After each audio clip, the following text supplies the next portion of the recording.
Ladies, gentlemen, I am here to talk to you about the truth. I'm not here today to talk to you about trans rights. I am here today to talk to you about trans lives and the truth of trans lives that is not represented in our country's media. But first, I have an uncle who I never knew, and I will never know. My dad's little brother Francis, named after his dad, died in a football stadium collapse event known as the Hillsborough disaster. My uncle, along with hundreds of other Liverpool football fans, were herded into a standing area, causing its structural collapse, which then killed 96 people, Francis included. This was the fault of the police negligence and incompetence. But when football fans started trying to escape the deadly crush and climb up the fence out of there, police climbed up the other side of the fence, according to witness reports, and shoved them back down into the deadly crush. They thought that the victims were dangerous football hooligans, rather than panicking people trying to escape a deadly situation that they, the police, had caused.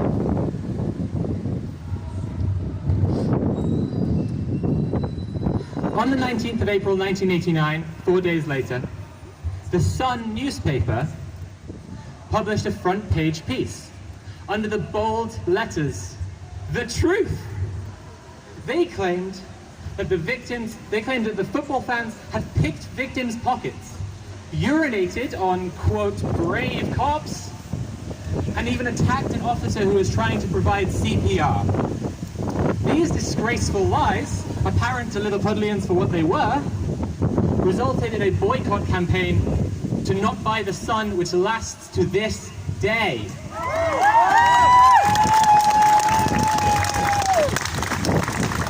There are many in Liverpool still who, if they walk into a shop and see that it sells the Sun, will walk back out again.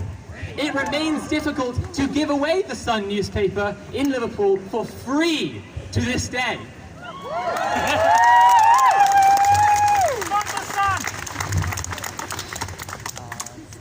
And let me tell you another interesting historical fact. Liverpool hasn't elected as much as a Conservative councillor in over 25 years. These facts are related. In 2017, when the Hillsborough inquiry concluded that the disaster was the fault of the police and not the victims, and that misinformation spread by the Sun and other right-wing rags contributed to a campaign of misinformation and cover-up, journalist Suzanne Moore wrote for The Guardian, "This fantasy should be well and truly shattered by the Hillsborough verdict. This was a war crime in a war that was not then, nor is now, a figment of our imagination." Pardon me? Class war. I told you. One moment. I picked the wrong dress for this. The especially bitter irony of the Sun's lies there, of course, is that they published them under the words, "the truth." The phrase, "speak truth to power," is supposed to be the journalist's mantra. It's the phrase that journalists should see every time they close their eyes. It's the phrase that should dictate every action and effort made by journalists professionally. And yet, our country's media speaks with a forked tongue. The media loves to provide two options. One, patently bad. The other, the one they want you to agree with. Do you support dangerous football hooligans who urinate on brave officers? Or do you support brave cops? That's easy enough for right-wing papers who thrive on bigotry, of course. But for the mainstream and left-wing journalists, making tolerance and acceptance unpalatable is a little more difficult. And so they rely on debate. Debate whether trans people should be allowed to use public bathrooms. Debate whether we should be allowed in sports. Debate whether our lives are even worth living. Which, if my skirt keeps blowing up, mine might not be. From there, you can have all sorts of debates about the debate. Is it wrong to silence people who express bigoted views against trans people? Of course, all the while, platforming those people so they can have their side in the debate. But never, of course, allow trans people to just come on and tell the truth about our own lives. This is a debate for cis people only. And that's because the debate exists to legitimize bigotry, a position which should never be legitimized or even tolerated. So, when thousands of people marched at the end of June for Trans Pride, myself included, the BBC didn't even mention it. They instead reported on an anti-lockdown conspiracy theorist march that was happening the same day. Let's check these. The Telegraph published an article the day of Trans Pride claiming that children's TV shows are grooming children and coercing them into being trans. The Times published an article that day claiming trans equality legislation bullies bosses. You can't make this shit up. The Daily Mail, of course, published multiple articles that day talking about trans people brainwashing children. I think it was math classes using the right pronouns. Sainsbury's oppressing its staff by not allowing them to be transphobes.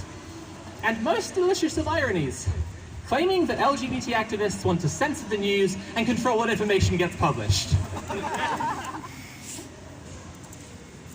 The Guardian, for their part, their coverage of Trans Pride was limited to 2 pictures in a collection of Pride celebrations from around the world. They actually published an article on the 26th, on the day of Trans Pride, that talked about how busy the cops were going to be that weekend with all the protests going on in London, which mentions every protest happening except Trans Pride. Left-wing papers don't get a break from this just because they sometimes also report on the horrific and deadly consequences of the same transgender debate narrative that they peddle. Take, for example, Suzanne Moore, the journalist I quoted just before. Moore is a prominent so-called gender-critical feminist. She believes that trans people existing is harmful to cisgender women and to feminism as a cause. She has written articles in The Guardian advocating that vulnerable trans women should be excluded from women's shelters. She has written promoting the social contagion myth that implies that trans people are coercing others into being trans using peer pressure. How is any of this different from what the Daily Mail writes, you ask? Good question. Okay, the Daily Mail doesn't care about feminism. But otherwise, the fear-mongering, bigoted lies are the same, just disguised as concern for women, arguments against misogyny, a debate around the trans issue. Suzanne Moore, not a member of the LGBT community herself, evokes the imagery of the AIDS crisis and the fight for gay and lesbian rights to try and position herself as a queer ally, while trying to push trans people out of public life. Moore actually left The Guardian after 300 feminists signed off on a letter calling out her bigotry. But she was there unchallenged for a long time. She is utterly emblematic of the kind of bigotry that papers like The Guardian treat as an equally valid side in a debate.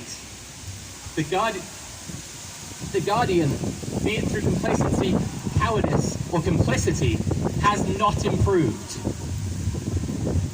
Moore wrote, trying to dismiss claims of her bigotry, that, I want to get this quote right, "It is not feminists who murder trans people," although this might be the impression you get if you left with, if you would be left with, if you relied solely on Twitter for your information. Ooh, she got us. Good one, Suzanne. No, actually, I agree with Moore here. It isn't feminists who murder trans people. It isn't. It's just people who call themselves feminists who get to write reactionary nonsense in The Guardian. It's just people who call themselves feminists. Like J.K. Rowling, who gets awarded accolades by the BBC for writing, that's right, notorious pantomime villain J.K. Rowling. who get accolades from the BBC for writing misinformed, transphobic defenses of bigotry, who get quoted by Republican senators who are voting down LGBT equality legislation. It's just people like Helen Lewis, who many bigots credit as making space for their concerns in the British media, and her husband, Jonathan Haynes, digital editor of The Guardian, who perpetuates the moral panic around the abuse hurled at a millionaire famous author, while ignoring the abuse that a movement she is a figurehead of hurls at trans people on a daily basis. It's people like MP Rosie Duffield, who gets interviewed in The Times, claiming that trans people's existence is somehow creating a situation for women like Margaret Atwood's The Handmaid's Tale. A book I would urge Rosie to read more thoroughly for what it has to say about trans people. The Handmaid's Tale correctly observes that trans people are among the first targets of the same fascists who would seek to take away all the rights of cisgender women too. So no, it isn't feminists who kill trans people. Most trans people, after all, are feminists. It's just people who call themselves feminists who act as arbiters in a debate about whether we get to live or die. It's just people who call themselves feminists who give talking points to violent bigots who do kill us. It's just people who call themselves feminists who shy away from the truth and report divisive tripe instead. Just a fortnight ago, after LGBTQ+ Labour called for Rosie Duffield's bigotry to be investigated, after years of complaints to the party, the complacent centrist party leadership finally opened an investigation. We can make our supposedly progressive institutions do better if we demand change. But they have to stop treating our lives as a debate. Full stop. We have to challenge organizations who make hollow gestures of acceptance towards our community while getting in bed with the same bigotry that would seek to make us extinct. The truth, if there are any journalists around who are interested in the truth, if you happen to see anyone, the truth is that trans people are incredible. Trans lives are so full of joy and unbridled happiness that it defies words. The joy of finding your authentic self, the joy of reclaiming your body in a way that you thought you never would be able to, the joy of being seen by the people who love you as the person you are for the first time in your life. These are joys that can never be extinguished. I would ask cisgender people present to imagine the joy a trans person feels the first time they look in the mirror and recognize the person looking back at them as themselves. Trans lives aren't just worth living. Trans lives are beautiful and joyous and inspiring. Trans people are a gift. Trans people are a blessing.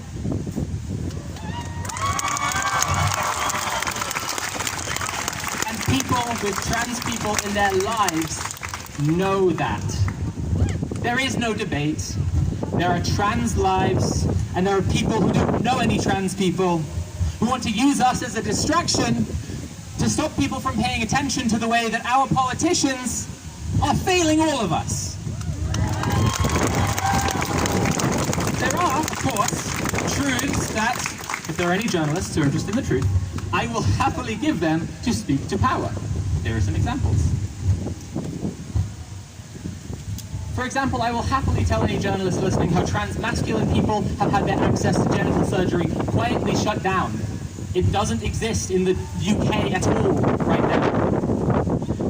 For example, NHS wait times are many times longer than the maximum time allowed. People are waiting for years. Trans people are dying waiting for their first appointment. And cis people can access the exact same medications without waiting. This is medical segregation. Or how the government is trying to legislate gender-neutral bathrooms out of existence, or how Sajid Javid is using the trans debate narrative set up by so-called feminists to threaten the rights of trans people further, or how I, and many other people I know, have submitted complaints to the Labour Party about their continued defences of bigotry, which until very recently have fallen on deaf ears. If there are any journalists around here who are interested in the truth, I'm happy to talk about how this country is trying to push trans people out of public life in an attempt that should be called exactly what it is: genocidal. There is so much truth here, if any journalists are interested. We have to demand better from our news media, and not just the right-wing papers, but also the progressive paper of record. For as long as the media perpetuates the trans debate narrative, we shouldn't be accepting it, we shouldn't be buying it, and we should be calling it out every chance we get. And I'll say this too. Marching through Soho for trans pride was good. We should show London that we are proud. Speaking outside Downing Street is good. We should let the government know that they are failing us. But we should protest Fleet Street as well as Downing Street. We should protest the offices of The Guardian, of News UK, and yeah, Broadcasting House too. We should demand better from them. Maybe we'll even find some journalists there who are interested in the truth. Thank you.